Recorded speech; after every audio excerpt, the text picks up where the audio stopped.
নমস্কার। কাহিনী কুঠিতে সকল শ্রোতা বন্ধুদের জানাই স্বাগত। নমস্কার, আমি শুভম এবং আপনারা শুনছেন কাহিনী কুঠি। বিভিন্ন স্বাদের গল্পে ভরা আমাদের এই ছোট্ট গল্পের আসর। আজ আপনারা শুনবেন লেখক শঙ্কর প্রসাদ মিত্রের কলমে একটি টান টান থ্রিলার কাহিনী, শয়তানের স্বপ্নভঙ্গ। শুরু হচ্ছে আজকের গল্প, শুনতে থাকুন।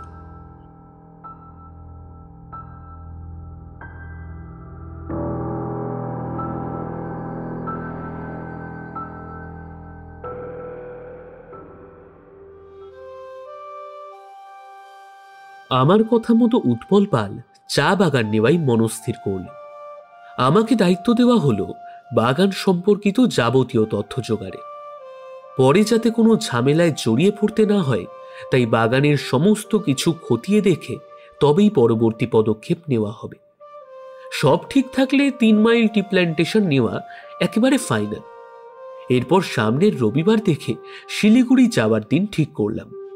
ট্রেনে যাব না বাসে যাব একটা দোলাচল ছিল, তবুও বাসেই গেলাম।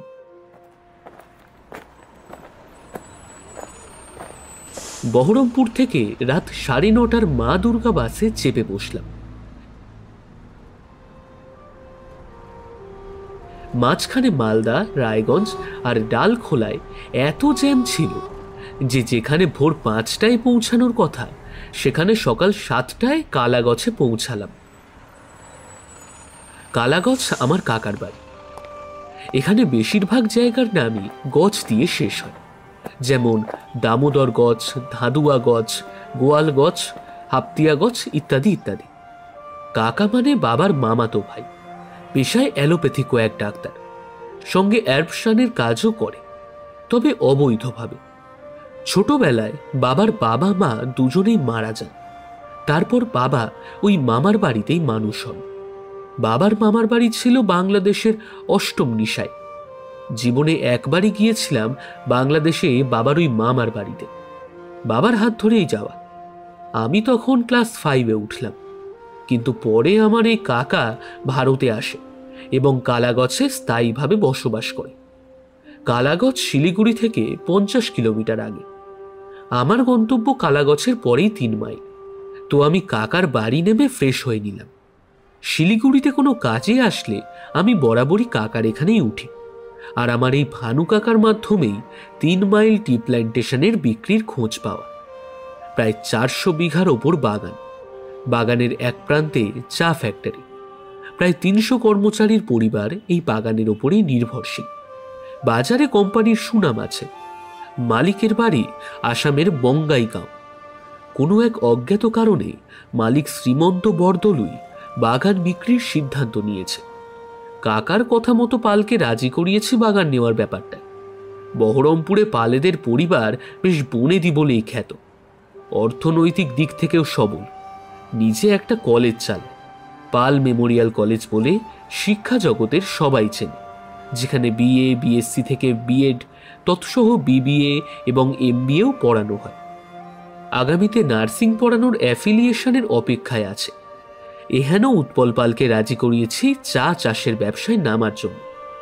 পরের দিন কাকাবাবুকে সঙ্গে করে বাগান পরিদর্শনে গেলাম।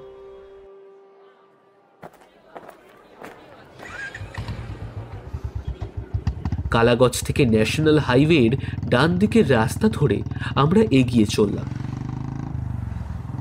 ষাটোর্ধ ভানু কাকা তার বুলেট গাড়িটা নিয়েই চলল।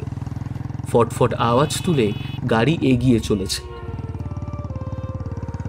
চারিদিকে শুধুই চা বাগান, মাঝে মাঝে আনারসের বাগানও চোখে পড়ছে। কোনো কোনো চা বাগানের মাঝে তেজপাতার গাছ চোখে পড়ল। চারিদিকে সবুজের সমারোহে আমার মনের মধ্যে এক আলাদা হিল্লোল কাজ করছে।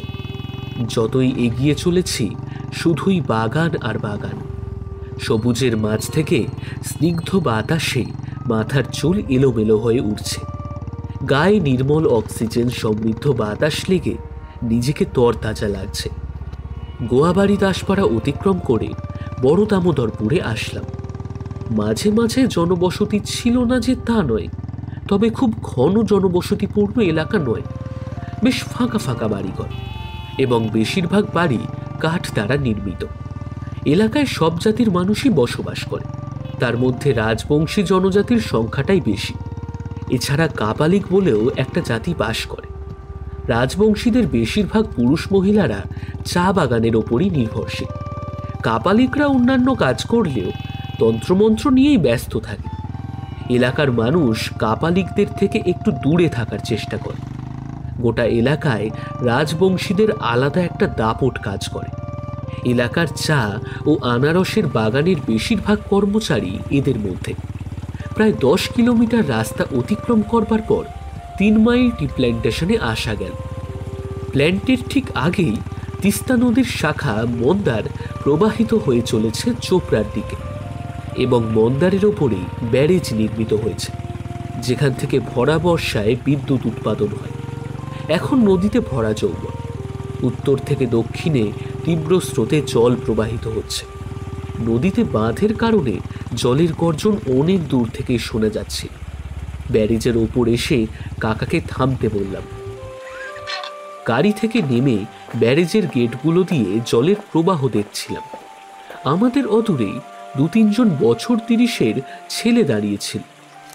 আমার কেমন যেন মনে হলো ওরা আমার দিকেই তাকিয়েছিল, এবং এটাও মনে হলো ওরা যেন গোপনে আমাদের ছবি তুলছে। এখন স্মার্টফোন সবার হাতে। সন্দেহ হলো, কিন্তু ততটা গুরুত্ব দিলাম না। তবে সন্দেহের দানাটা যেন চারাগাছ হব হব করছিল, এবং ওদের চাহনির মধ্যেও একটা আলাদা বৈশিষ্ট্য লুকিয়েছিল। কাকাকে এ নিয়ে আমি কিছু বললাম না। পরে যখন আমরা প্ল্যান্টেশনের কারখানার গেটের কাছে এগোচ্ছি, তখনও খেয়াল করেছিলাম ওরা যেন ব্যারেজ থেকেই আমাদের ফলো করছে। ব্যারেজ থেকে প্ল্যান্টেশনের গেট পর্যন্ত রাস্তার 2 ধারে নানান প্রকারের ফুল গাছ ও বাহারি গাছে ঘেরা, যার দরুন সামনেটা অপূর্ব সৌন্দর্যের ছটা বিচ্ছুরিত হচ্ছিল। দেখে চোখ জুড়িয়ে গেল। অপূর্ব ও মনোরম দৃশ্যাবলীতে মনের মধ্যে এই বাগান সম্পর্কে এক আলাদা সমীহের জন্ম নিল। ঢাউস গেট খুলে আমরা ভেতরে ঢুকলাম। বিশাল বড় কারখানা।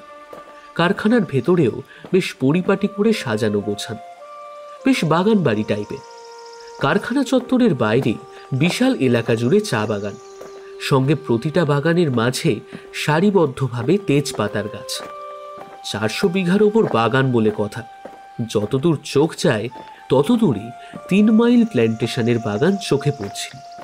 সুসজ্জিত এবং পরিপাটি করে সাজানো বাগান দেখেই মনে আত্মতৃপ্তি হচ্ছিল। মনে মনে বাগানের মালিকের সৌন্দর্য প্রীতি ও রুচিবোধের তারিফ করছিলাম। কারখানার অদূরেই সবুজে ঘেরা প্রান্তের মাঝে কটেজ, সবটাই কাঠ নির্মিত, ওপরে সিমেন্টের টিন দিয়ে ঢাকা। সেখানেও চারিদিকে ফুল ও পাতাবাহার গাছে সাজানো। আমাদের ওই কটেজের একটা অফিসের মতো ঘরে নিয়ে গিয়ে বসার জায়গা দিল। কদি আটা সোফায় গিয়ে আমি আর কাকা বসলাম। কারখানা চত্বরে ঢোকার পরেও আমি একটা জিনিস লক্ষ্য করলাম। সবাই আপন তালে কাজ করছে, কিন্তু প্রত্যেকের নজর যেন আমাদের ওপর ছিল। প্রত্যেকের চলাফেরার মধ্যে একটা রহস্যের গন্ধ পাচ্ছিলাম।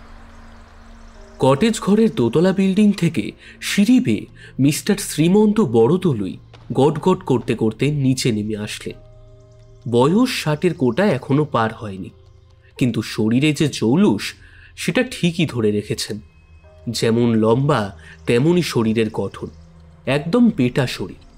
হয়তো জিমটিম করতে পারেন। টিকালো নাক আর কাঁচা পাকা চুলের মাঝে আত্মবিশ্বাসী ব্যক্তিত্ব ফুটে বেরিয়ে আসছে। নমস্কার ডাক্তার বাবু। বিপরীত দিকের সোফায় বসতে বসতে হাত জোড় করে নমস্কার জানালেন। আমরাও প্রতি নমস্কার দিয়ে বসলাম। দেখলাম ওনার কথার মধ্যে একটা হিন্দির টান আছে। কাকা আমার পরিচয় ওনার কাছে দিয়েছিলেন। আমি যে উৎপল পালের রিপ্রেজেন্টেটিভ হয়ে এসেছি সেটাও কাকা খোলসা করলেন। বলেন জয়ন্ত বাবু, কি জানতে চাইছেন? নমস্কার। কাকার কাছ থেকে আপনার বাগান সম্পর্কে আমি মৌখিকভাবেই জেনেছি, এবং সেইভাবেই পালবাবুকে জানানো হয়েছে। আমি বাগানটা দেখতে এসেছি আর আপনার সঙ্গে কথাও বলতে চাই। আর আপনাকে যেটা করতে হবে সেটা হচ্ছে এই বাগান সম্পর্কে একটা ডিটেলড পেপার দিতে হবে।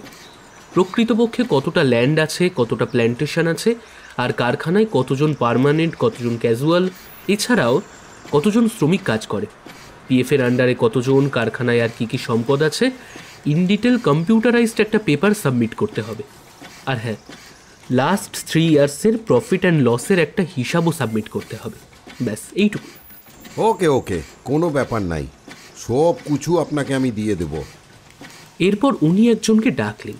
জগদীশ, হে জগদীশ, এদিকে এসো। দেখলাম হন্তদন্ত হয়ে লম্বা উজ্জ্বল শ্যামবর্ণের সুঠাম বডির একজন আসলেন। হ্যাঁ বলুন বাবু। ইনি হচ্ছেন আমাদের ম্যানেজার বাবু, মিস্টার জগদীশ বর্মন। আমি ও কাকা দুজনেই ওনাকে নমস্কার জানালাম। নমস্কার জানানোর সময় ওনার চোখে কেমন একটা ক্রূরতা লক্ষ্য করলাম। আমাদের এখানে আসায় উনি যেন খুশি হননি, মুখে একটা বিরক্তির হাসি ফুটে উঠেছিল। শ্রীমন্তবাবু ওনাকে আমার চাওয়া যাবতীয় পেপারস দিতে বললেন, আর বললেন, পেপারস দেওয়া হলে ওই কারখানা আর বাগানটা একটু ঘুরিয়ে দেখিয়ে দিবে না? এক কাস্টমার বলে কথা। বলেই হা হা করে উনি একটু হাসলেন। আমরাও সঙ্গে হেসে উঠলাম। এরপর উনি আমাকে উদ্দেশ্য করে বললেন, দেখেন জয়ন্তবাবু, আপনারা পালবাবু বাগান নিতে পারবেন তো? 10 crore বলে কথা। আমি সঙ্গে সঙ্গে প্রতি উত্তরে বললাম, দেখুন স্যার, পালবাবুর টাকার কোনো প্রবলেম নেই। আপনার বাগানের কোনো গলতি না থাকলে পাক্কা উনি বাগানটা নেবেন। আর বাগান নেওয়ার পর তো আমাকেই দেখাশোনা করতে হবে। পরের কথাগুলো আমি হাসি মুখে বললাম। আমাদের কথাবার্তার সময় ম্যানেজার জগদীশ বর্মন সামনের দিকে 2 হাত এক জায়গায় করে দাঁড়িয়েছিলেন এবং মনে হচ্ছিল কথাবার্তার সমস্তটাই মস্তিষ্ক নামক কম্পিউটারে লোড করছিলেন তিনি। এরপর বড়দলুই সাহেব ওনাকে তাড়া দিতেই উনি ওকে স্যার বলে চলে গেলেন। এর পরপরই আমাদের জন্য বিভিন্ন ফলমূল সহ সাজানো প্লেট এসে হাজির হলো। এখন বেলা প্রায় 11:30 কি 12টা হবে, ফলে খিদের ভাবটা বেশ চাড়া দিচ্ছিল। এই মুহূর্তে এই খাবার হলো সাপে বর। তারপর চা বিস্কুট খেলাম। এরপর জগদীশবাবু আমাকে সমস্ত পেপারস সাবমিট করলেন এবং আমার হাতে ফাইলটা তুলে দিন।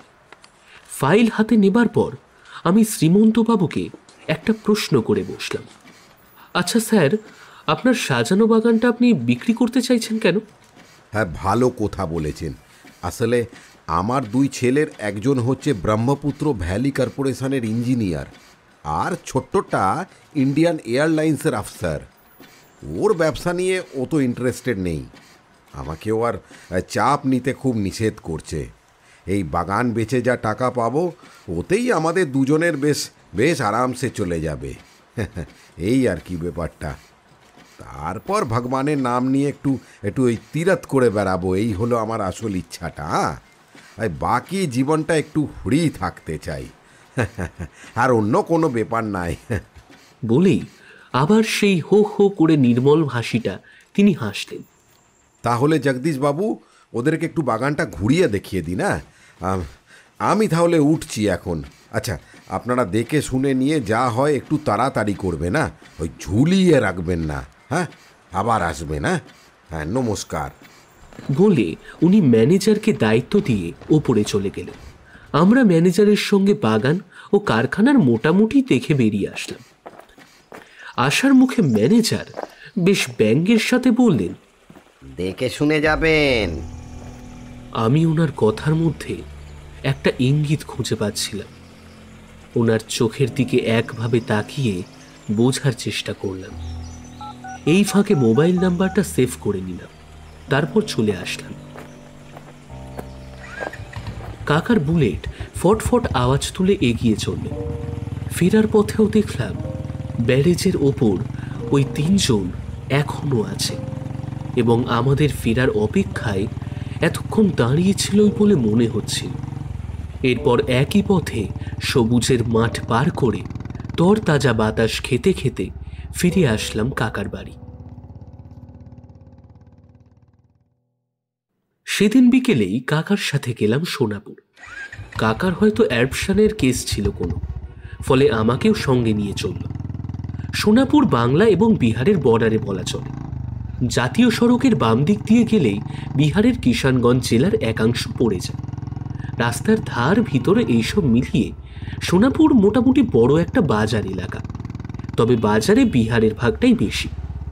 ইতিমধ্যে উৎপলদাকে যাবতীয় পেপার সংগ্রহের খবরটা পৌঁছে দিয়েছি, সঙ্গে এও বললাম যে যেতে 2-3 দিন দেরি হবে। কাকা যার কাছে গেলেন তার নাম প্রাণজিৎ সরকার। মাঝারি সাইজের মাথার মাঝখানে টাক পড়া রয়েছে, তবে চোখের চাহনিতে বুদ্ধিদীপ্ত ভাব। আদি নিবাস আসামে, তবে দীর্ঘদিন ধরে এখানে ডাক্তারখানা খুলে ভালোই পসার করেছেন। দোকানে ওষুধের স্টক ভালোই রয়েছে। পাশের চেম্বারে রোগী দেখার ব্যবস্থা আছে। উপস্থিত রোগীর সংখ্যাও ভালোই বলা চলে। ওনার নিজেরও চা বাগান রয়েছে একটা, সেটা অবশ্য জলপাইগুড়ির নাটাবাড়ি এলাকায়। পেশেন্ট আগে থেকেই রেডি ছিল, তাই কাকা যাওয়ার সঙ্গে সঙ্গেই নিজের কাজে ব্যস্ত হয়ে পড়লেন। প্রাণজিৎ সরকারের সাথে ওনার ঔষধের দোকানে বসেই গল্প করতে লাগলাম। ওখানে ডাক্তারবাবুর বন্ধু মাখনলাল বর্মনও উপস্থিত ছিল। গাট্টা কোট্টা চেহারার, মাথা ভর্তি কোকড়ানো চুল, পেটে খাটো মানুষ। কথায় কথায় এখানে আমার আসার হেতু জিজ্ঞেস করলে আমি 3 মাইলের টি প্ল্যান্টেশন কেনার প্রসঙ্গটা তুললাম। প্রথমে ওনারা হু হা করে আমার কথা সব শুনল, কোনো কথার জবাব দিল না। কথার মাঝে লক্ষ্য করলাম ওরা পরস্পরের দিকে বেশ অর্থপূর্ণভাবে তাকাতাকি করছে। চোখের চাহনিতে আমার মনে নানান প্রশ্ন উকি ঝুঁকি মারছে, কিন্তু ততটা গুরুত্ব দিচ্ছি না। এরপর ডাক্তার সরকার ওনার বউকে ডেকে বললেন, আরে কি গো, শুনছাও না? ক কাপ চা বানাও দেখি, বাইরে থেকে মানুষ আইছে তো। কিছুক্ষণ পর ওনার বউ 4 কাপ চা এনে হাজির হল, সঙ্গে বিস্কুট। চা বিস্কুট খেতে খেতে কথা চলছিল। চা খাওয়া হলে মাখনলাল বর্মন মুখ খুললেন, বললেন, আপনি ডাক্তারের ভাইস্তা হন তাই কইতাছি, ওসব ঝামেলায় যায় না। এরপর ডাক্তারবাবু বললেন, আরে শুনছেন না, এর আগে সাইটে মার্ডার হয়েছে তো, ওই বাগানে ওইকে যায় না কেউ, মার্ডার হয়েছে বলে ওর মধ্যে যাবেন না কইছি। এরপর মাখনলাল আমাকে জিজ্ঞেস করলো, আচ্ছা এই বাহান বিক্রির খবর কোনখানে পাইছেন? আমি সরল মন নিয়ে অকপটে বললাম, ওই বাগানের মালিক বা ম্যানেজারের মাধ্যমেই হয়তো কাকা জেনেছে, এর বাইরে আমি আর কিছু বলতে পারবো না। আমার এই কথা শোনার পরেও ওরা নিজেদের মধ্যে অর্থপূর্ণ চাওয়াচাওয়িটা চালিয়েই গেল। আমি সেটা ভালোই বুঝলাম, কিন্তু আমি ওদের কথা শুনে বেশ আশ্চর্য হচ্ছিলাম এবং শুনে রীতিমতো থ হয়ে যাচ্ছিলাম। ওই বাগান কিনতে গেলেই মার্ডার। ডাক্তারবাবু নিজে বাঙালি, তবে আসামে যেহেতু তার মূল বাড়ি, তাই অসমিয়া আঞ্চলিক ভাষার সাথে এখানকার আঞ্চলিক ভাষা মিশিয়েই কথা বলছেন। কেন ডাক্তারবাবু, হঠাৎ আপনি এ কথা বলছেন কেন? ওই বাগানের সাথে মার্ডারের সম্পর্ক কি? ও আপনি বুঝবেন না, মানে কাইটটা পড়েন তো। এই কথা বলেই দুজনে হো হো করে হেসে উঠল। নতুন হিসেবে আমিও আর কথা বাড়ালাম না। সূর্যি টুব্বো টুব্বো করছে। কিছু দূর থেকে মাইকে আজানের আওয়াজ ভেসে আসছে। কাছেই বটগাছে পাখিদের কিচিরমিচিরের আওয়াজ শোনা যাচ্ছে। কাকারও কাজ শেষ হলো। এরপর আমরা ফিরে আসলাম। আসার সময় ডাক্তারবাবু ও মাখনদার মোবাইল নাম্বারটা নিয়ে নিলাম। রাতে এই বিষয়ে কাকার সাথে আমার কথা উঠল। কাকাকে এই বিষয়ে বলতেই কাকা বলল, ওরা ঠিকই বলেছে, এলাকার বাগান বাইরে থেকে কিনতে আসলেই কেউ না কেউ খুন হয়। গত 3 বছর 5-5টা মার্ডার হয়েছে।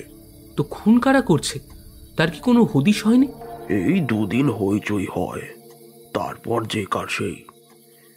এখনো পর্যন্ত কোনো খুনের কিনারা হয়নি। কিছুদিন যাবার পর মানুষও ভুলে যায়। তাহলে এই বাগান কেনার কথা বললেন কেন? ভাবলাম সেসব বোধহয় ঠিক হয়ে গিয়েছে, তাই কথা চালাও না। যদি সেরকম কিছু হয় তবে বন্ধ রাখতে হবে। আমি অদ্ভুত দোলাচলের মধ্যে পড়ে গেলাম। পালদাকে তো এইসবের কিছুই বলা যাবে না। খুন খারাপির কথা শুনলে তো আর এগোতেই চাইবে না, তখন সব কিছু মাঠে মারা যাবে। আমি নিরস্ত্র না হয়ে বিষয়টার গভীরে ঢোকার মনস্থির করলাম। আরও কয়েকদিন এখানে থেকেই টোটাল বিষয়টার খোঁজ খবর নেওয়ার মনস্থির করলাম। রাতে খেয়ে দিয়ে মাখনদাকে ফোন লাগালাম।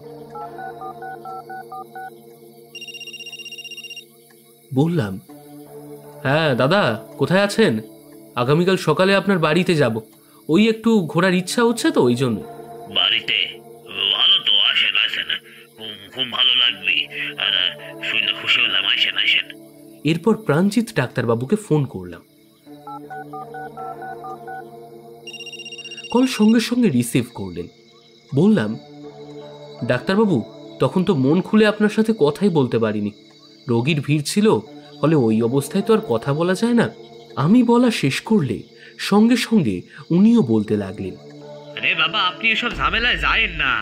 আসার সময় সোনাপুরে কিছু দেখেন নাই? বললাম, না তো, তেমন কিছু তো লক্ষ্য করিনি। না মানে নতুন পার্টির কিছু চোখে পড়ে নাই কি? হ্যাঁ হ্যাঁ হ্যাঁ, কি একটা নতুন দলের পতাকা দেখেছি, আমাদের ওখানে নেই। সবুজ আর লাল, মাঝখানে গন্ডারের ছবি। ঠিক দেখছেন, ওসব লোক জনসেবক পার্টির পতাকা। ওরা এখানে রাজবংশী আর কাপালিকদের নিয়ে সংগঠন গড়ে তুলছে। ওরা এখানে প্যারালাল গভর্নমেন্ট চালাইতেছে। হ্যাঁ বুঝলেন তো, বন্দুক পিস্তল লইয়াই তার কারবার। এদের ইহাতে বেশি ঘাটাইবেন না, ঘাটাইলে বিপদ, বুঝলেন কিনা? আমি মন দিয়ে ওনার কথা শুনছি। উত্তরবঙ্গ লইয়া আলাদা রাজ্য চাইতেছে। সব রাজবংশী হালায় এক হয়েছেন কিনা? শ্রেণী শত্রু বুঝেন, শ্রেণী শত্রু। হ্যাঁ, একের লাইন হইতেছে। আর হ্যাঁ, কারো কোনো দাদাগিরি চলবে না। জমিদার জোরদার খতম কইরা ভূমিপুত্র জ্ঞানে করে জোট বাঁধ। নকশাল বাড়ির নাম শুনছেন তো? হ্যাঁ, নকশাল বাড়ির লাইন ধরছে, বুঝলেন? কাই লাইন সকাল দিকে, বুঝলেন? আরো ডিটেলে কথা বলুন, এখন ঘুমাই। আমি বললাম, ঠিক আছে দাদা। এতদিন কানু সান্যাল, অসীম চট্টোপাধ্যায়, কমরেড আজিজুল হক, চারু মজুমদার এনাদের কাহিনী শুনেছি। এতদিনেও যে এর প্রয়োগ চলছে সেটা ভেবেই শিহরিত হচ্ছে। 60-এর দশকের আগে শ্রেণীশত্রু খতমের রাস্তায় যাঁদের মূল মন্ত্র ছিল, নকশাল বাড়ির রাস্তায় যাদের বিপ্লবের মূল পন্থা ছিল, সেটাই যে লোক জনসেবক পার্টির বর্তমানে মূল মন্ত্র হবে, সেটাই ভেবে অবাক লাগছে। 77 সালে ইন্দিরা গান্ধীর পতন ও জনতা পার্টির উত্থানের মধ্যে দিয়ে পার্লামেন্টারি ব্যবস্থার মধ্যে দিয়েও যে জনজাগরণ ঘটিয়ে বিপ্লব সংগঠিত করা যায় এবং পরবর্তীকালে নকশালপন্থীরা বিভিন্ন বামপন্থী দল গঠন করে সেই রাস্তাতেই অগ্রসর হয়েছিল, সেই ইতিহাস অনেকেরই জানা। আর বর্তমানে লোক জনসেবক পার্টি উত্তরবঙ্গের মাটিতে পুনরায় ফেলে দেওয়া নকশালি রাস্তাই অবলম্বন করছে, যা বিপ্লবের সূচনা করবে। পৃথিবীটা যেমন গোল, ঘুরতে ঘুরতে এক জায়গায় ফিরে আসা যায়। আমার মনে হয় পৃথিবীর মতবাদগুলোও গোল। পাক খেতে খেতে আবারও ফেলে দেওয়া মতবাদ রূপ পরিবর্তন করে ফিরে আসে। আমি বিস্তর দ্বন্দ্বে পড়েছি সেদিনের সেই উগ্র বামপন্থার বর্তমান রূপান্তর দেখে। লাল সবুজের মাঝে গন্ডার, যে কিনা বর্তমানের নববিপ্লবের দলীয় প্রতীক। এ প্রতীকের অর্থ বুঝতে হয়তো আমাকে কিছুকাল ব্যাপী অপেক্ষা করতে হবে। ততদিনে হয়তো ডুয়ার্সের চা শিল্পের 12টা বেজে যাবে। কেননা শ্রেণী শত্রু খতমের তালিকায় কারা কারা আছে তা নব্য বিপ্লবীরাই জানে। আগামীতে আবার লকআউট, ধর্মঘটে কত কর্মদিবস যে নষ্ট হবে তা শুধু সময়ই বলবে। যাক, এখন ঘুম আসছে, সুতরাং এইসব ভাবতে ভাবতেই ঘুমের দেশেই যাত্রা করা শ্রেয়। বিপ্লব, তুমি যোগ যোগ জিও। শুভরাত্রি।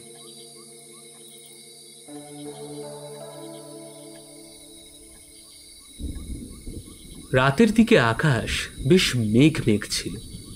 ভ্যাপসা গরমে শরীরের মধ্যে অস্বস্তি লাগছিল। তবুও শারীরিক ক্লান্তির কারণে ঘুমের আবেশ ভালোই কাজ করছিল। কাকার বাড়িতে সবাই ঘুমিয়ে পড়েছে। দেখতে দেখতে রাত্রি এখন মধ্যরাত। হঠাৎ একটা বিকট আওয়াজে ঘুমটা ভেঙে গেল। বিকট মানে বিকটই। মনে হলো কাকার বাড়ির পাশের পরিত্যক্ত মাঠে পরপর বোম চার্জ হলো। দুমদুম আওয়াজে রাত্রির নিস্তব্ধতাকে ভেঙে চৌচির করে দিল। কাকা হুড়মুড় করে বিছানা থেকে উঠে এসে আমাকে বলল, এখন বাইরে বেরিও না, চুপচাপ শুয়ে থাকো। পরিস্থিতি ভালো মনে হচ্ছে না।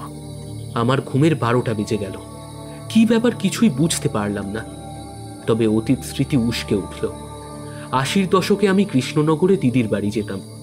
তখনও রাতের অন্ধকারে নতুন বাজার, কাশীনগর এবং শক্তিনগর এলাকাগুলোতে রাতের অন্ধকারে এই বোমাবাজির আওয়াজ শুনতে পেতাম। সন্ধ্যার পরে মুখে গামছা বেঁধে একদল তাজা তরুণ ছেলেকে হাতে লেখা লাল অক্ষরের পোস্টার সাঁটাতে দেখেছি। আতঙ্কের মধ্যেই মনে হলো ছোটবেলার সেই অতীত হাতড়ে বেড়াচ্ছি। কোথায় কৃষ্ণনগর, কোথায় কালাগাছ, কোথায় 3 মাইল আর কোথায় সোনাপুর। স্থান আলাদা, কিন্তু শ্রেণী শত্রু খতমের অভিভাবকদের চরিত্র তো একই।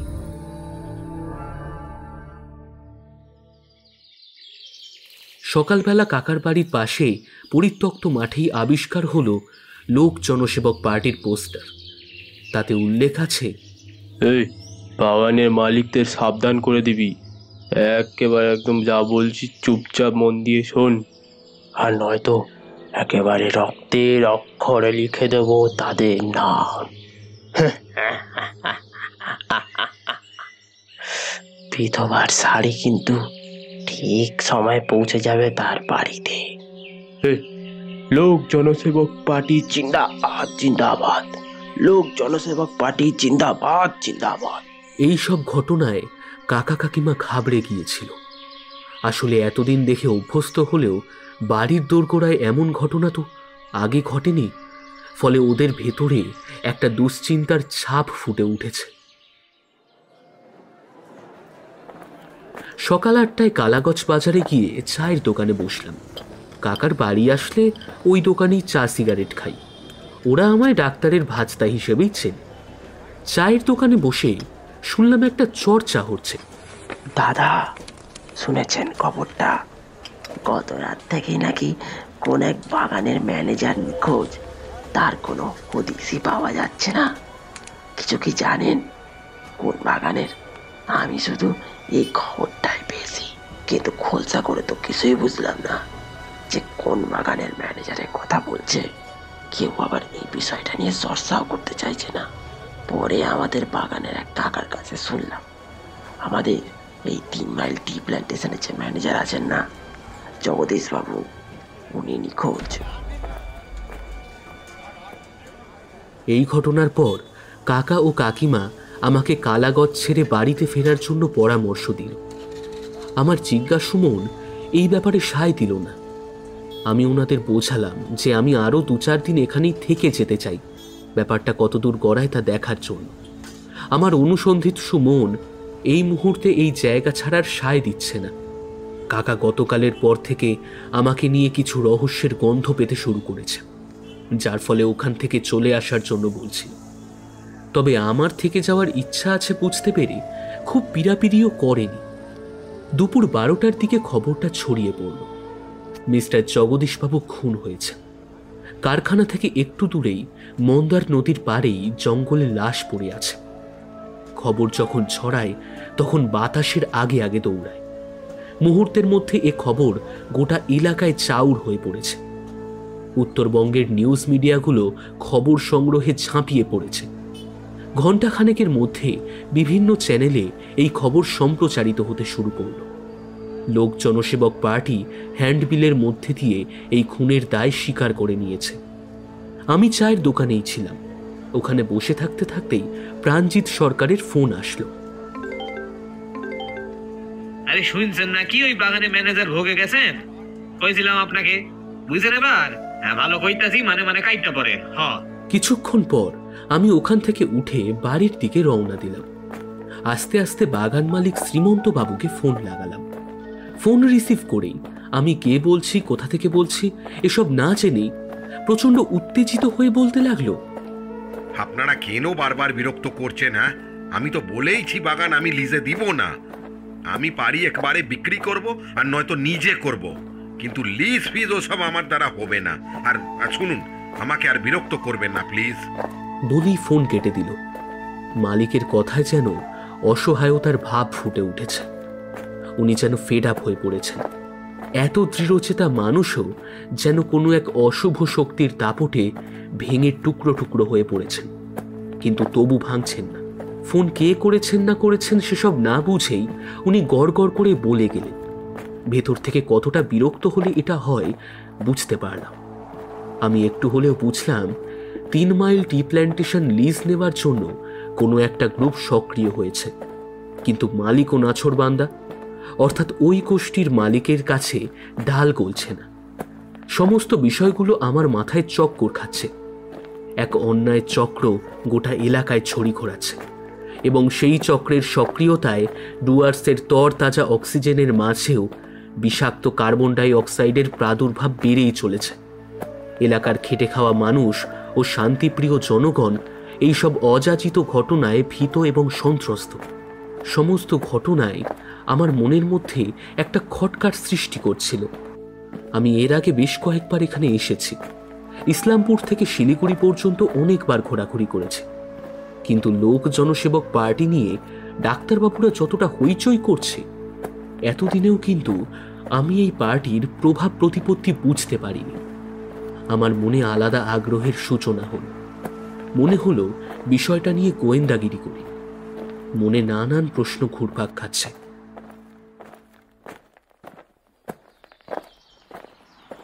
অনেক চিন্তা ভাবনা করে দুপুরের দিকে আমার কলেজের বন্ধু শ্রী চিন্ময় বটব্যালকে ফোন করলাম। চিন্ময় বটব্যাল পেশায় প্রথিত যশা প্রাইভেট ডিটেকটিভ। যেখানেই বড় বড় খুনের কিনারা হয়নি, বটব্যাল সেখানেই শতপ্রণোদিত হয়ে গোয়েন্দাগিরি করেছে এবং বেশিরভাগ ক্ষেত্রেই খুনিকে খুঁজে বের করা হয়েছে এবং সফলতা অর্জন করেছে। ফোনে মোটামুটি সবটাই খুলে বললাম। সব শুনে শুধু হু হা ছাড়া বিশেষ কিছু বলল না। শেষে শুধু বলল, ओके बंधु, थोड़ा टाइम दे दो, तनिक सोचना पड़ेगा, बाद में बात करता हूँ, ठीक है? टेंशन ना ले, এখন কোথাও যাবি না, সাবধানে থাকিস, ঠিক আছে? এই কথাগুলো বলে ফোন কেটে দিল। ফোন কাটার আগে বাগান মালিক মিস্টার শ্রীমন্ত বাবুর ফোন নাম্বারটা নিয়ে নিল। আমিও বাড়ি এসে টিভির স্ক্রিনে ম্যানেজারের মার্ডার ও লোক জনসেবক পার্টির স্বীকারোক্তি নিয়ে ডিবেট চলছে তা দেখছিলাম, আর ভাবছিলাম এর কি কোনো শেষ নেই? এরা বিপ্লবী না সিরিয়াল কিলার? অশুভ শক্তির উত্থানে এলাকা অশান্ত, ভীতিকর পরিবেশের কি পরিবর্তন হবে না? মানুষের মধ্যে যে ভয়ের কালো মেঘ জমেছে, উদ্বেগময় পরিস্থিতি তৈরি হয়েছে, সেটা কি কাটবে না? মনে মনে এও ভাবছি, এমন বিপ্লব দীর্ঘজীবী হয় কিভাবে? এমন বিপ্লবকে মুর্দাবাদ জানাই, তীব্র ধিক্কার।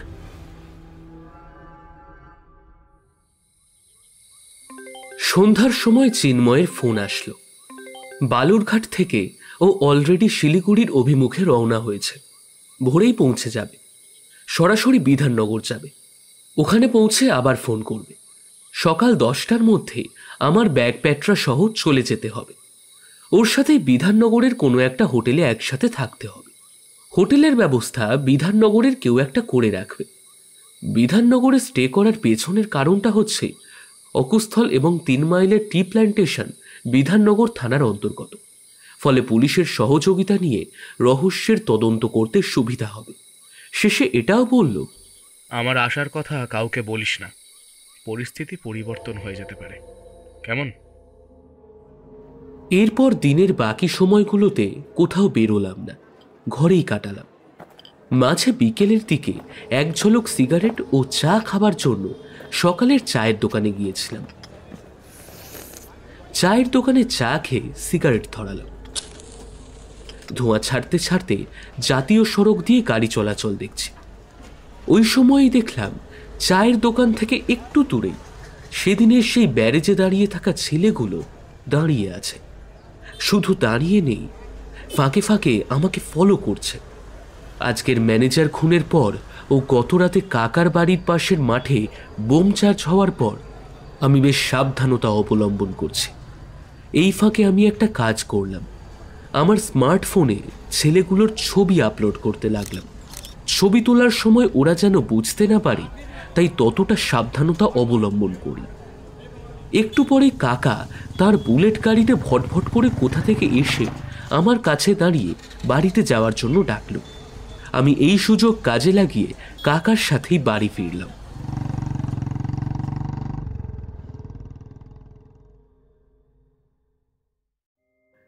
বাড়ি ফিরেই কাকা কাকিমার সাথে আলোচনায় বসলাম। কাকা বলেই ফেললেন, না বাপুরে, ওই বাগান আর কেনা যাবে না। পরিস্থিতি ঘোরালো, তোমার এখানে থাকাও নিরাপদ নয়। তুমি কাল সকালেই বাড়ি যাও, পরে পরিস্থিতি স্বাভাবিক হলে আবার এসো কোন। ঠিক আছে কাকা, তাই হবে। আগামীকাল সকালেই আমি চলে যাব। তোমাকে বুঝতে দেইনি, গতকাল রাতে যে বোমাবাজি হয়েছে সবটাই আমাদের লক্ষ্য করে। আজও সেই রকম কিছু হবে বলে মনে হয়। চারিদিকে সন্দেহজনক লোকের আনাগোনা হচ্ছে, পাড়ার প্রতিবেশীরা ভয়ে তটস্থ আছে। এখানে বাগান কেনা বেচা করাটাই তো দুরূহ ব্যাপার। সবকিছুই যেন একটা ভীতিকর পরিস্থিতির মধ্যে দিয়ে চলছে। আচ্ছা কাকা, রুলিং পার্টি এ ব্যাপারে কোনো ভূমিকা নিচ্ছে না কেন? সব ভিতরে ভিতরে জড়িয়ে আছে বাপুরে। 2-3 বছরে এই যে 5 জন খুন হলো, কই আজ পর্যন্ত কোনো খুনই ধরা পড়েনি কেন? প্রশ্নটা তো আমার। এবং এই যে খুনগুলো হয়েছে তাতে বাগান মালিক কেউ নেই, কিন্তু আছে শুধু বাগানের কর্মচারী। ঠিকই বলেছ, কাল তুমি চলে যাও, বলা যায় না কোথায় থেকে কি হয় আবার। রাতে তাড়াতাড়ি খেয়ে সবাই শুয়ে পড়লাম, কিন্তু ঘুম আসছে না। কখন আবার দুমদাম আওয়াজ করে বোম পড়বে এই ভয়েই তটস্থ হয়ে রয়েছে। বিনিদ্র রজনীতে কি আর করি, শুয়ে শুয়ে মোবাইল ঘাঁটছি। রাত 11টার দিকে চিন্ময়কে ফোন লাগালাম।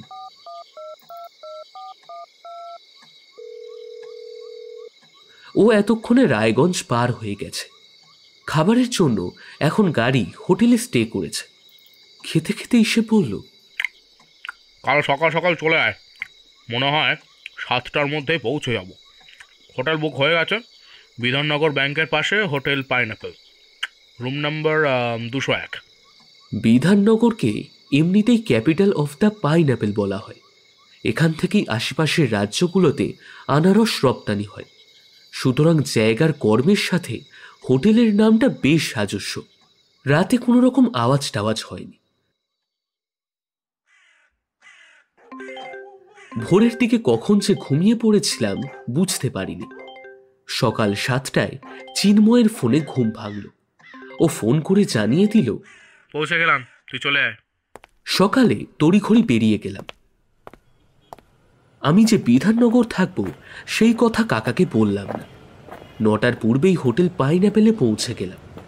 ওখানে গিয়ে স্নান করে দুজনে ফ্রেশ হয়ে নিলাম। চিন্ময়ের কাছে জানতে পারলাম 11টার সময় লোকাল থানায় যেতে হবে। ঠিক 11টার সময় আমরা বিধাননগর থানায় পৌঁছে গেলাম।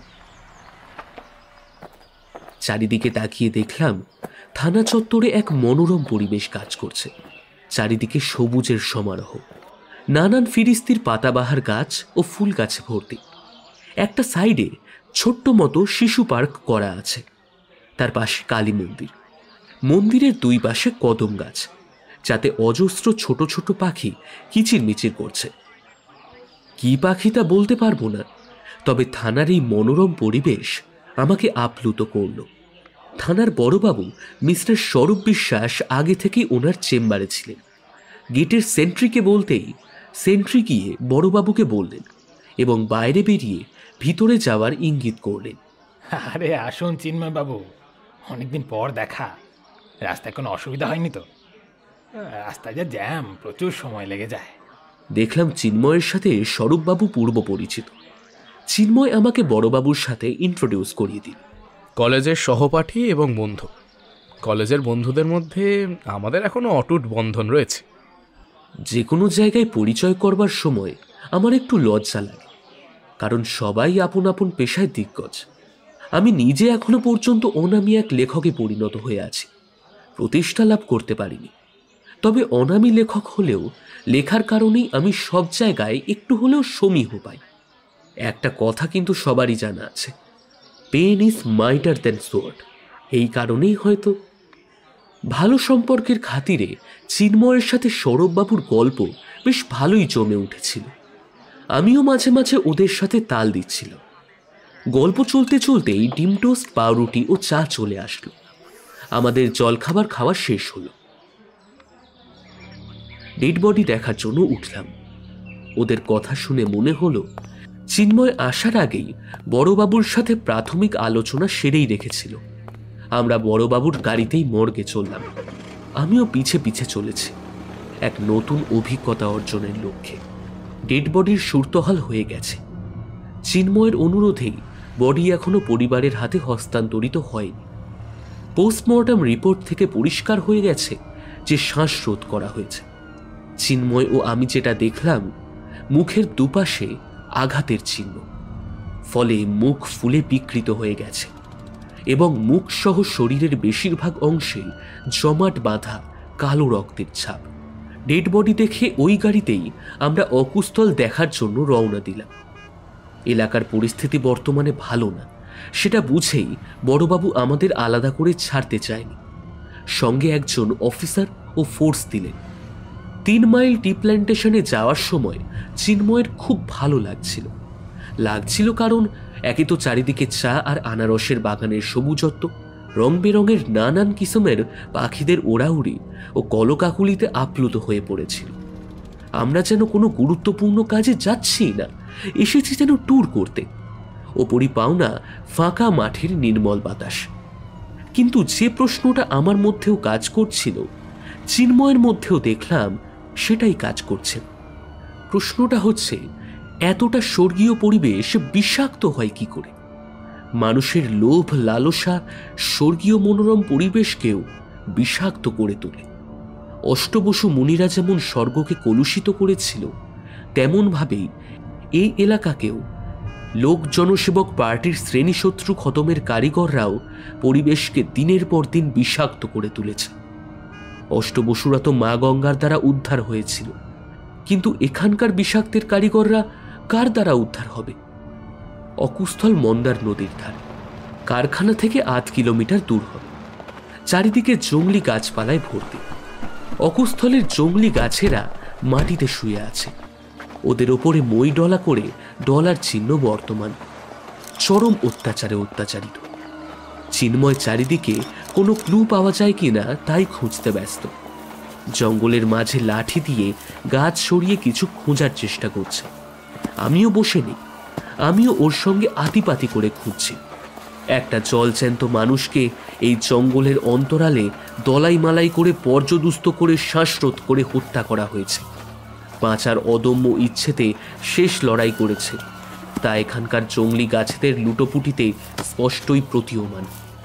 জগদীশবাবুর শেষ নিঃশ্বাস ত্যাগের অন্তিম সাক্ষী হয়ে ধরাশায়ী হয়ে পড়ে আছে। আজ সূর্যের প্রখর তেজ, ফলে জঙ্গলের ভেতরেও দীননাথের আলোর ছটা প্রবেশ করেছে। আমরা আতিপাতি করে খুঁজতে খুঁজতে চিন্ময় দেখল একটু দূরেই কতগুলো বিচ্ছু গাছের জঙ্গলের মধ্যে কি একটা। খুঁজতেই চিন্ময়কে দেখলাম একটু দূরেই কতগুলো বিচ্ছু গাছের জঙ্গলের মধ্যে থেকে কি একটা তুলে সঙ্গে সঙ্গে পকেটে ঢুকিয়ে নিল। ধরাশায়ী অবস্থায় পড়ে থাকা গাছেদের মধ্যে কিছু চুল পড়ে থাকতে দেখা গেল। ওই চুলগুলোর মধ্যে কিছুটা ক্যারি ব্যাগে ভরে নিল। এরপর বলল, এবার যাওয়া যাক।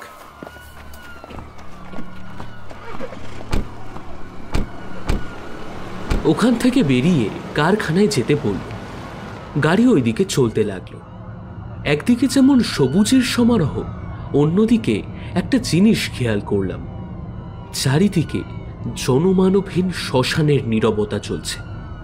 হয়তো কদিন থেকে পুলিশের গাড়ি যাতায়াতের ফলে মানুষ সাবধানতা অবলম্বন করছে।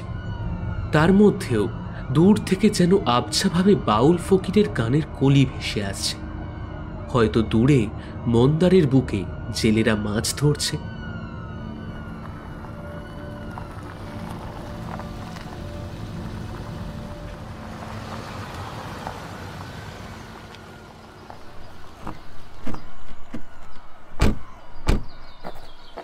বাগান মালিক মিস্টার শ্রীমন্ত বড়তলুই আগে থেকেই প্রস্তুত ছিল। আমরা যাওয়ার সঙ্গে সঙ্গে চা দিয়ে আপ্যায়ন করলেন।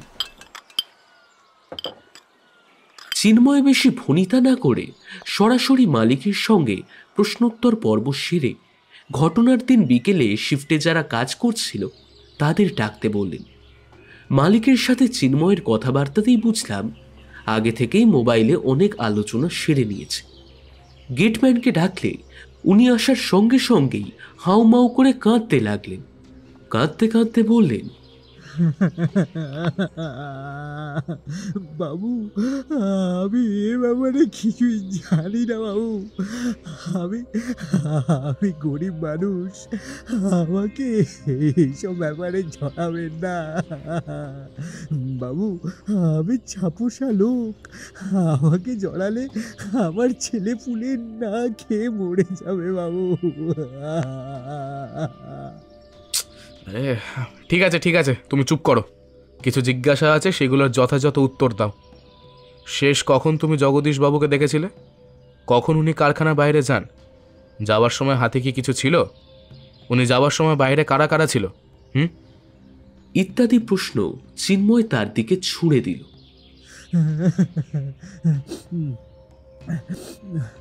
বাবু, আমি ওনাকে, হ্যাঁ, ওই বৈকাল 6টার সময় গেটের বাইরে যেতে দেখেছি।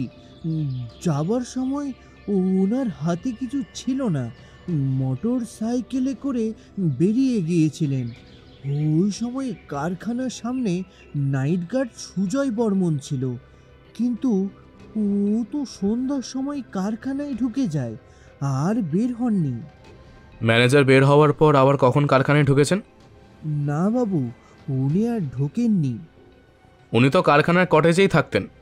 উনি যে আসলেন না, তো আপনি খোঁজ নেননি?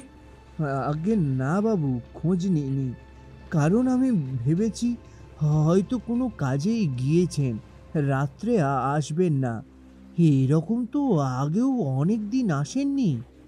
আর বাবু, আদার ব্যাপারী হয়ে জাহাজের খোঁজ আমি কেন নেব?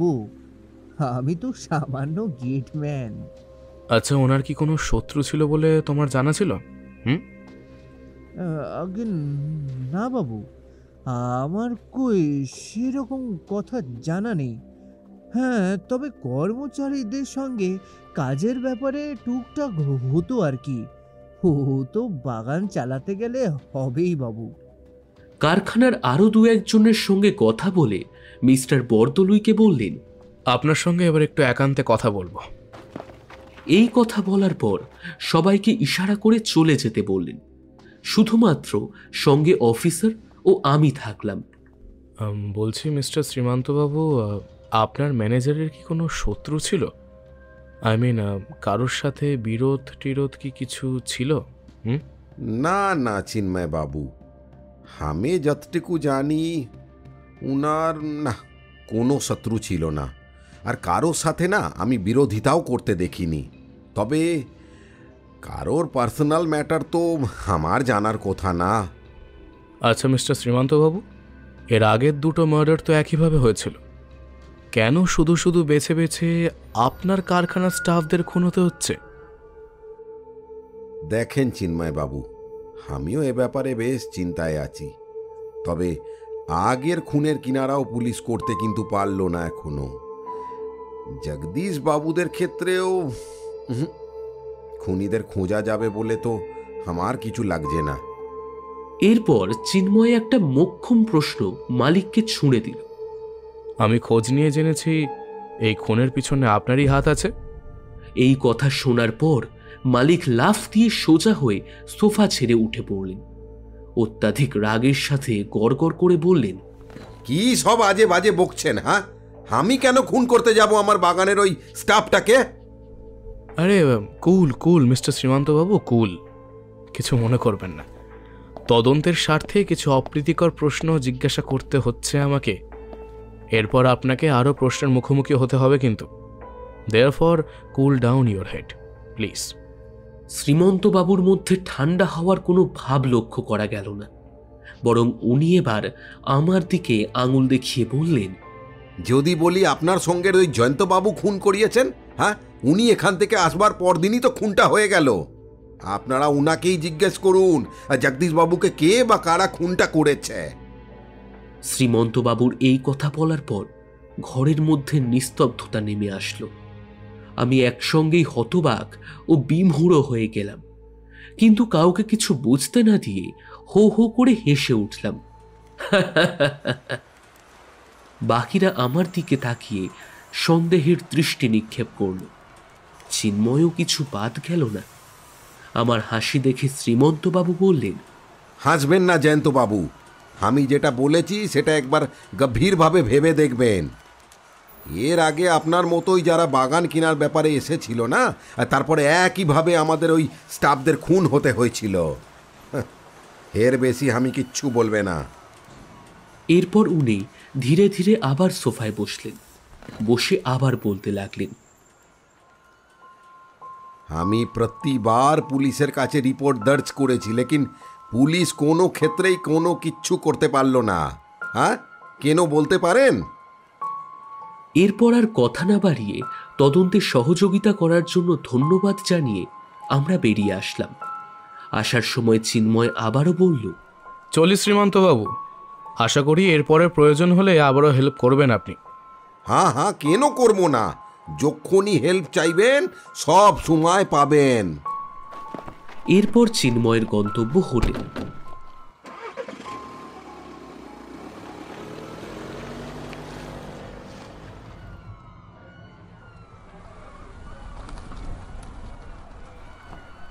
থানার গাড়ি আমাদের হোটেলে নামিয়ে চলে গেল।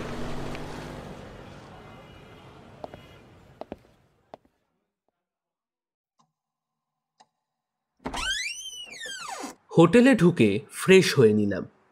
দুপুরে খাবার খেয়ে একটু ঘুমিয়ে নেব ভাবছি, তার আগেই চিন্ময় পলিথিনে জড়ানো একটা জিনিস বের করল, যেটা ও অকুস্থল থেকে উদ্ধার করেছে।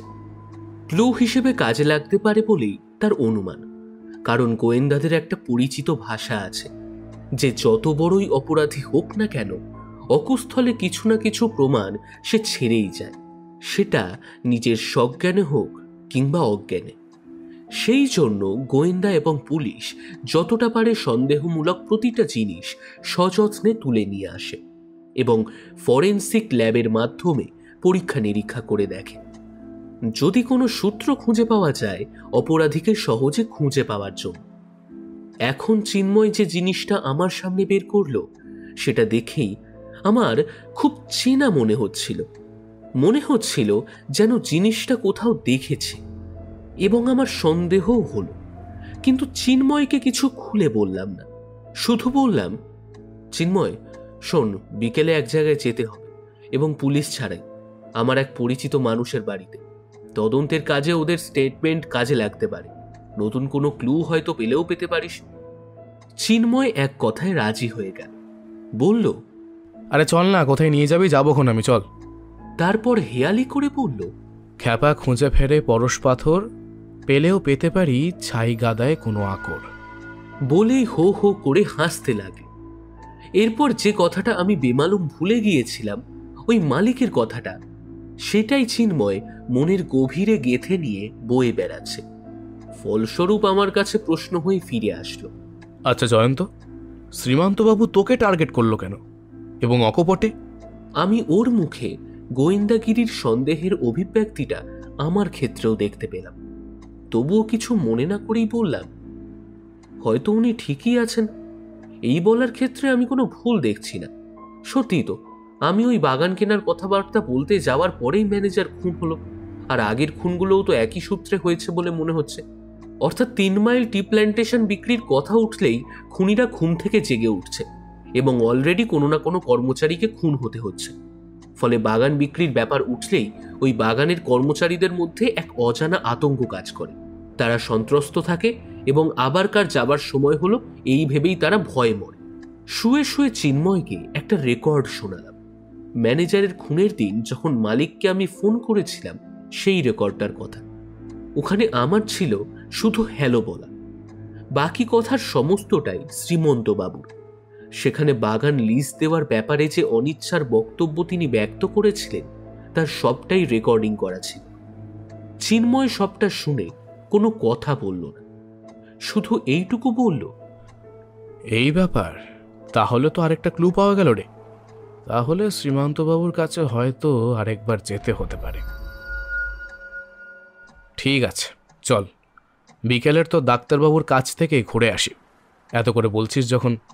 আসলে অকুস্থলে কুড়িয়ে পাওয়া বস্তুটা দেখার সঙ্গে সঙ্গে আমি যাবার প্রস্তাবটা দিই। তখন ওর মনে কোনো একটা কিন্তু কাজ করছে। এছাড়াও যে 3টে ছেলের ছবি মোবাইলে আপলোড করেছিলাম তাদের ছবিও চিন্ময়কে দেখালাম, এবং ওরা যে প্রথম দিন থেকেই আমাকে ফলো করছে সেটাও বললাম। ছবিগুলোকে দেখে চিন্ময় বলল, ওকে বস, ওগুলো আমার হোয়াটসঅ্যাপে চালান করো, তারপর দেখছি। এরপর দুজনেই একটু ঘুমাবার চেষ্টা করলাম এবং অল্প সময়ে নিদ্রা দেবী আমাদের আশীর্বাদ করল। আমরা ঘুমিয়ে পড়লাম। বিকাল 5:30 নাগাদ সোনাপুরের উদ্দেশ্যে রওনা দিলাম।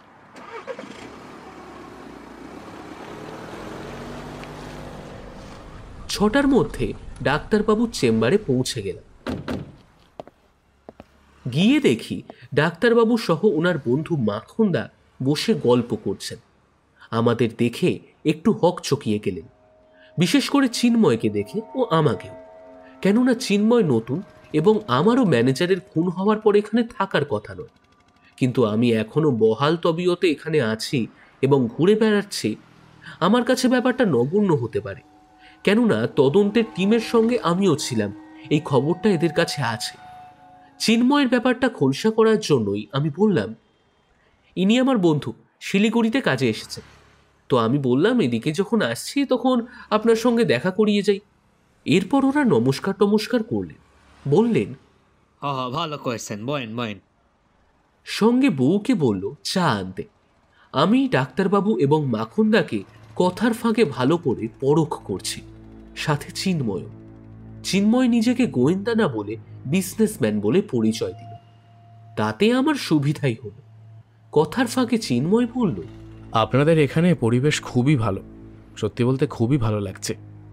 এমনিতে তো ভালাই, কিন্তু চারদিকে যেভাবে খুন খারাপি হইতাছে, পরিবেশ ভালো থাকছে আর কই বলুন, খালি অশান্তি আর অশান্তি। এরপর চা বিস্কুট খেয়ে আমরা চলে আসলাম। আসার সময় দেখলাম ওরা আমাদের দিকে শীতল চোখে তাকিয়ে আছে। ওদের সাথে গল্প যাই করি না কেন, মাটি গাড়াতে এক বন্ধুর বাড়িতে আছি এটাই বলা হলো। বিধাননগরের হোটেল পাইনঅ্যাপেলের কথা মোটেও বললাম না। ওখান থেকে বেরিয়ে আসার সময় খেয়াল করলাম কারা যেন আমাদের ছায়া সঙ্গী হয়েছে। গল্পে গল্পে রাত্রি 8টা বেজে গেল।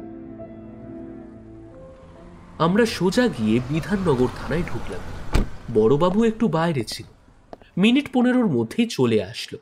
অফিসে আমরা এখন 3 জন। মাঝে মাঝে অফিসের প্রয়োজনে ফাইল নিয়ে স্টাফরা আসছেন, প্রয়োজনে সইসাবুত করে আবার বেরিয়ে যাচ্ছে। প্রথমে এক প্রস্থ চা পর্ব সারা হলো। এরপর বড়বাবুই প্রসঙ্গ তুললেন, চিন্ময় বাবু, কতদূর এগোলো আপনার তদন্ত? লাভ কি কিছু হবে? টেবিলের ওপর পেপার ওয়েট ঘোরাতে ঘোরাতে কথাগুলো বললেন। আপনাদের তদন্ত কত দূর এগোলো? পুলিশের যে সোর্স আছে সেগুলো কাজে লাগিয়ে কিছু হচ্ছে না? মনে তো হচ্ছে না কিছু হবে। কি আর হবে, লোক জনসেবক নাকি একটা বালের পার্টি খুনের দায় স্বীকার করে নিয়েছে। শালাদের তো আগামাথা কিছুই খুঁজে পাচ্ছি না। কাগজে পার্টি, জায়গায় জায়গায় শুধু শালাদের পোস্টার, বাকি ওদের লোকজন কই? আমি তো খুব চেষ্টা করছি কোনো ক্লু খুঁজে পাওয়ার জন্য, কিন্তু না, কোনো সূত্র বের করতে পারছি না। শ্রীমন্তবাবু ও জগদীশবাবুর স্ত্রী দুজনই এফআইআর দর্জ করেছে।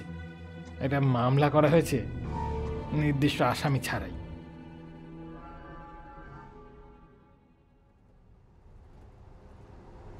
আমি সোনাপুর থেকে ফেরার সময় বাসে বসে ডাক্তারবাবু এবং মাখনলালের ছবি চিন্ময়কে হোয়াটসঅ্যাপে পাঠিয়ে দিয়েছিলাম এবং জহুরির চোখে ওদের ছবিগুলো দেখতে বলেছিলাম।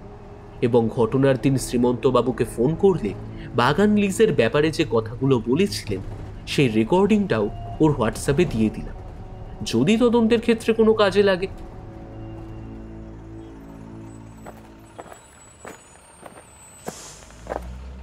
থানায় এসে দেখলাম চিন্ময় আমার ক্লুগুলোকে গুরুত্ব দিচ্ছে এবং বড়বাবুকে বলল, আমি কতগুলো ছবি আপনাকে পাঠাচ্ছি, এদের কালকেই ডেকে হাতের ছাপগুলো নিয়ে নেবেন।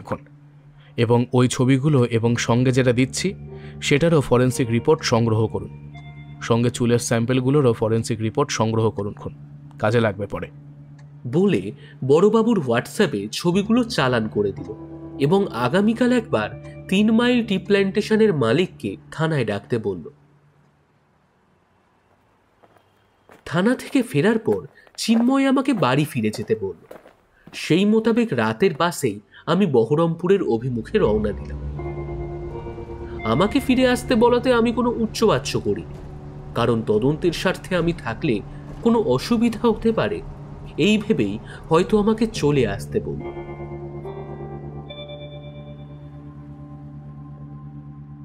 মাটিগাড়ার বিপুল দেব সম্পর্কে যাবতীয় তথ্য জোগাড় হয়েছে। উনি রুলিং পার্টির জেলার গুরুত্বপূর্ণ নেতা এবং আরও গুরুত্বপূর্ণ নেতার কাছের লোক, সঙ্গে শিলিগুড়ির বোর্ডের একজন সদস্যও বটে। ফরেন্সিক রিপোর্ট হাতে এসেছে। উপস্থিত 5 জনের সঙ্গে চুলের নমুনার কারোর কোনো মিল নেই। খুন হওয়া জগদীশবাবুর চুলের নমুনার সঙ্গেও মিল নেই। তবে একটা মোক্ষম ক্লু পুলিশের হাতে এসেছে। তার বেসিসে পুলিশ এগোতে চাইছে, কিন্তু এতদিন লোক জনসেবক পার্টির স্বীকারোক্তি ধরে পুলিশ নিশ্চিত ছিল সেই ভুলটাও ভেঙে গেছে। যদিও তদন্ত চলাকালীন অবস্থায় লোক জনসেবক পার্টির ব্যানারে জায়গায় জায়গায় পোস্টারের ভীতিমূলক প্রচার করা হয়েছে। রাতের অন্ধকারে বোমাবাজি ফাটানো হয়েছে, সবটাই সন্ত্রাসী পরিবেশ কায়েম করার জন্য। কিন্তু চিন্ময়ের অদম্য জেদের কাছে ওই সব ভীতি প্রদর্শন অমূলক প্রমাণ হয়েছে এবং দীর্ঘ প্রচেষ্টার পরে শেষমেশ এক জায়গায় এসেছে বলে মনে হচ্ছে। পরবর্তী পদক্ষেপগুলো সুষ্ঠুভাবে নিতে পারলেই এই দীর্ঘ মানুষ খুনের নাটকের জবনিকাপাত ঘটবে। বিধাননগর থানার পক্ষ থেকে সেই প্রস্তুতি চলছে, কারণ শয়তানের মাথায় শেষ পেরেকটা মারতে গেলেও যথেষ্ট সাবধানতা অবলম্বনের দরকার আছে, না হলে আইনের ফাঁক গলে পাখি উড়ে যাওয়ার প্রচুর সম্ভাবনা। 3-15 মধ্যেই যে এমন একটা জটিল সমস্যার সমাধানের রাস্তা এগিয়ে আসবে পুলিশ আধিকারিকরা ভাবতেই পারছে না। ইতিমধ্যে জেলার এসপি, ডিএসপি সাহেব, সিআই সাহেব, এসপিডিও সাহেব এবং ওসি ফাইনাল রাউন্ড খেলার জন্য প্রস্তুত হচ্ছেন জোর কদমে। চিন্ময় এর মধ্যে 7 দিনই বাড়িতেই ছিল। ওদের তদন্তের গুরুত্বপূর্ণ কতগুলো কাজ সমাপ্ত করে বড়বাবুকে বাকি কাজগুলোর ব্যাপারে বলে বালুরঘাট চলে আসে।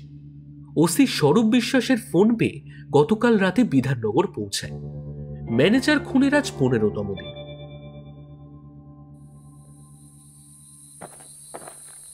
রাত্রি 10টার সময় থানা থেকে 2টো গাড়ি ফোর্স সহ দুদিকে পাড়ি দেয়। একটা সোনাপুর থেকে গোয়াবাড়ির দিকে, অপরটা মাটিগাড়ার দিকে। মাটিগাড়া যেহেতু শিলিগুড়ি থানা জোনের মধ্যে, সুতরাং সঙ্গে শিলিগুড়ি থানার অফিসারও সঙ্গে ছিল। 2টো গাড়ি একসঙ্গে অপারেশন শুরু করে।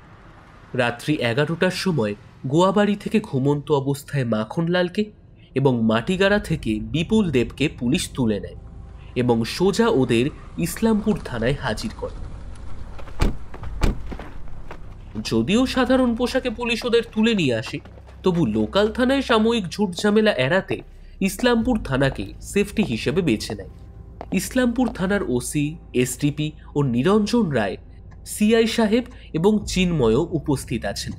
সমস্ত বিষয়টাই ঘটছে অতীব সন্তর্পণে। এখন রাত 1টা।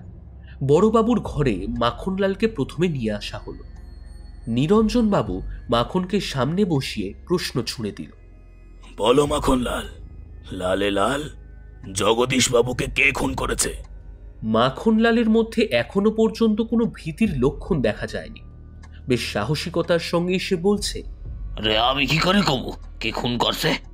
এরপর এসডিপিও সাহেব মাখনের গালে সপাটে একটা চড় বসিয়ে বলল, বলবো কচুদা, কে খুন করেছে? হ্যাঁ? থাপ্পড় খেয়ে মাখনলাল ঘাবড়ে গেছে, তা স্পষ্টই বুঝতে পারা যাচ্ছে। ভয়ে কাঁপতে কাঁপতে সে বলছে, না না স্যার, আমি সত্যি জানি না, আমি সত্যি জানি না স্যার। এসডিপি সাহেব এবার একটা অ্যালুমিনিয়ামের ডান্ডা দিয়ে পিছনে সপাসপ বসাতে লাগলো। বল এটা কাটছেন? মারের চোটে মাখন বেঁকিয়ে যেতে লাগলো। হাত দিয়ে ডান্ডাকে প্রতিরোধ করার চেষ্টা করছে আর হাউমাউ করে কেঁদে উঠে বলছে, স্যার স্যার স্যার আর মারেন না স্যার, স্যার আমি সত্যি কইতাছি, সত্যি করে কইতাছি স্যার। এসটিপিও সাহেব এবার চিন্ময়ের অকুস্থলে কুড়িয়ে পাওয়া সোনার চেনটা মাখনকে দেখিয়ে বলল, বল এটা কার চেন? মাখনলালের তো চক্ষু ছানা পড়া, আমতা আমতা করে বলল, মানে এইটা আমি কি করে জানুম কার? আমি জানি না স্যার। আবার সপাসপ পিঠের ওপর লাঠি পড়তেই স্বীকার করে নিল যে চেনটা ওরই। এবার বল কে মার্ডার করেছে, বল, না হলে এবার ঠ্যাং উপরে তুলে পেটাবো কিন্তু। এরপর আর বেশি কচলাতে হয়নি, মাখনলাল স্বীকার করে নিল যে খুন ওই করেছে এবং এরপর আরও স্বীকারোক্তি দিল ওর সঙ্গে আরও দুজন ছিল, তাদের নাম মনোহরলাল এবং বাদশা শেখ। ওদের বাড়ি সোনাপুর থেকে ভেতর বিহারের মধ্যে বালুবাড়িতে। পুলিশ এরপর পরবর্তী ভূমিকায় অবতীর্ণ হওয়ার প্রস্তুতি নিল। পরপর খুনের মোটিভটা কি সেটা জানা। এবার এসআই সাহেব ভূমিকায় নামলেন। মাখনলালের সামনে জলের বোতল এগিয়ে দিয়ে পরের প্রশ্নগুলো করতে লাগলেন। আচ্ছা মাখন ভাই, ম্যানেজারকে খুন করার কারণটা কি? আমি জানি না স্যার, আমি বলতে পারবো না স্যার। এলাকার বাইরে থেকে বাগান কিনতে আইলে তো খুনের ওটা রাস্তা আমি জানি না স্যার, এর বেশি জানি না স্যার। হ্যাঁ, কারা এই নির্দেশ দিত? মাখনলাল ভয়ে মুখই খুলতে চাইছে না। আমি বলতে পারবো না স্যার। ভুল কথা এটা, তোর কোনো ভয় নেই, অনেক টাকা কামিয়েছিস, এবার একটু ঝেড়ে কাজ দেখি বাবা। আরে বল বল, কোনো ভয় নেই, বরং বললেই তোর সুবিধা হবে। তোকে আমরা কেস থেকে বাঁচিয়ে নেব, আর না বললে জেলের খানি, তাও আবার যাবজ্জীবন। দেখ কোনটা বাঁচবি। বলে সিআই সাহেব টেবিলের ওপরে রাখা পেপার ওয়েটটা ঘোরাতে লাগলো। স্যার বললে মার্ডার হয়ে যাব। ভুল কথা এটা, তোর কোনো ভয় নেই, অনেক টাকা কামিয়েছিস, এবার একটু ঝেড়ে কাজ দেখি বাবা। স্যার আমি অত শত জানি না, মাটি ঘোরার বিপুল বাবু যখন যা কইতো তখন তাই কইতাম। আমি জানি না স্যার, আমি জানি না। এরপর বিপুল দেবকে ঘরে নিয়ে আসা হলো, অর্থাৎ এখন মাখনলাল এবং বিপুল বাবু এক ঘরে। দুজন দুজনকে দেখে হতবাক, বিশেষ করে বিপুল দেব। অনভিপ্রেত মিলন। ওসি সাহেব বিপুল দেবকে লক্ষ্য করে বলল, বলুন বিপুল বাবু, ঘটনা কি? কেনই বা মার্ডার করাতেন? বিপুল দেব প্রথমে এমন ভাব করছে যেন সে কিছুই জানে না এবং পার্টির ক্ষমতা প্রয়োগের ভয় দেখায়, কিন্তু দৃঢ়চেতা এসডিপিও সাহেব পরিষ্কার করে কড়া সুরে বলেন, ওসব ভয় দেখিয়ে লাভ নেই, এখন নিজে কিভাবে বাঁচবি তাই দেখ। এমনি মুখ খুলবি না তো, দেখ তাহলে এবার বোকা চোদা নেতাগিরি চোদাচ্ছিস সালা, গাঁড়ে দিয়ে দেবো তোমার। বলেই জোরে সপাটে এক চর কষিয়ে দিলেন। চর খেয়ে ঘরের মেঝেতে হুড়মুড় করে পড়ে গেল। নিরঞ্জন বাবু এবার চেয়ার ছেড়ে উঠে জামার কলার ধরে টেনে তুলে আবার চর বসিয়ে দিল। সালা তোর হিস্ট্রি অনেক আগেই জানি, সালা পার্টি বেচে খাস আর নেতাগিরি ঠাপাস। মাখনলাল তো তোর হিস্ট্রি পরে বলল। অসম্ভব রাগে ফুলতে ফুলতে নিরঞ্জন বাবু কথাগুলো বললেন। এরপর আর বেশি সময় নষ্ট করতে হয়। বিপুল দেব গড়গড় করে সবকিছু উগড়ে দিতে লাগলো। শিলিগুড়ির টি বোর্ডের চেয়ারম্যান, প্রভূত অর্থে মালিক, রুলিং পার্টির মেন হর্তাকর্তা বিধাতা মিস্টার হংসরাজ ভরদ্বাজ, এই এর মেন খুঁটি। এলাকায় সন্ত্রাসীরাজ কায়েম করা, কম টাকায় চা বাগান লিজ নিয়ে গোটা এলাকার চা সাম্রাজ্য নিজেদের করায়ত্ত করা। বিগত কয়েক বছরের মধ্যে উনি ব্যাপারে সফল। ওনার অধীনে এতদ এলাকার কয়েকশো ছেলে করে কমে খাচ্ছে। অন্তরালে থেকে গোটা বিষয়টার পরিচালক কিন্তু উনি। সবই তো হলো, এবার লোক জনসেবক পার্টির গল্পটা। এই ব্যাপারটা খোলসা করার জন্য চিন্ময় ভূমিকা নিল। লোক জনসেবক পার্টি বলে কোনো দলই আদতে নেই, এটা একটা কাগজে পার্টি। এই পার্টির নামে পোস্টার ছেপে মানুষের দৃষ্টিকে অন্যদিকে ঘুরিয়ে দেওয়া হতো। শ্রেণীশত্রু খতমের থিওরিটা ওই নকশালীদের কাছ থেকেই নেওয়া। ওই থিওরি প্রয়োগ করে ভরদ্বাজ তার পোষা গুন্ডাদের দিয়ে এলাকায় সন্ত্রাসী পরিবেশ তৈরি করে রাখত। এতে ভরদ্বাজ ও তার সাঙ্গপাঙ্গ পুরোপুরি সফল। ব্যাস, এটাই হলো গল্প। পুলিশের ক্ষেত্রে এরপরের ভূমিকাটাই যথেষ্ট কঠিন। বিত্তশালী শয়তানের স্বপ্নভঙ্গ করতে প্রভূত কাঠখড় পুড়িয়ে ভরদ্বাজের ভেতর এবং বাইরের বিরোধীদের কাজে লাগিয়ে গোটা টিমকে অ্যারেস্ট করা হয়েছে এবং চা বাগান এলাকায় দীর্ঘদিন পর একটা ভয়মুক্ত পরিবেশ ফিরিয়ে আনা হয়েছে। যদিও রাজনৈতিক চাপের গল্প এখানে বললাম না, সে এক অন্য কিসমের গল্প, শ্রোতারা শুধু অনুমান করে নিন। এই বিষয়কে কেন্দ্র করে বিরোধী রাজনৈতিক দলের গল্পটাও বললাম না। পরের দিন চিন্ময় আমাকে ফোন করে অপারেশনের পুরোপুরি সাকসেসের গল্পটা শোনান। যদিও মিডিয়ার মাধ্যমে এ খবর আমি কেন, বাংলার ঘরে ঘরে পৌঁছে গেছে, আমিও মুহুর্মুহু জানতে পেরেছি। এই কাহিনীর শেষে উৎপল পালের বাড়ি গিয়ে 3 মাইল টি প্ল্যান্টেশনের সমস্ত কাগজ সাবমিট করলাম।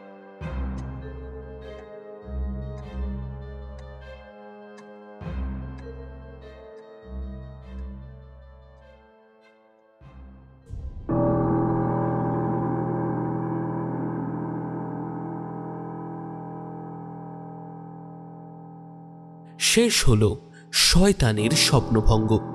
গল্প পাঠ এবং গল্পের সূত্রধার আমি শুভম।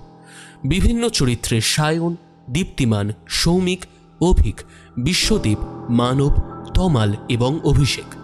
শব্দ সংযোজন এবং আবহে আমি শুভম, প্রচ্ছদ প্রত্যয়। আমাদের আজকের গল্প আপনাদের কেমন লাগলো অবশ্যই কমেন্ট করে জানাবেন। ভালো লাগলে লাইক, শেয়ার এবং সাবস্ক্রাইব করবেন আমাদের এই ছোট্ট চ্যানেলটি, কারণ আপনাদের সহযোগিতায় আমরা অনেক দূরে গিয়ে যাওয়ার সাহস পাব।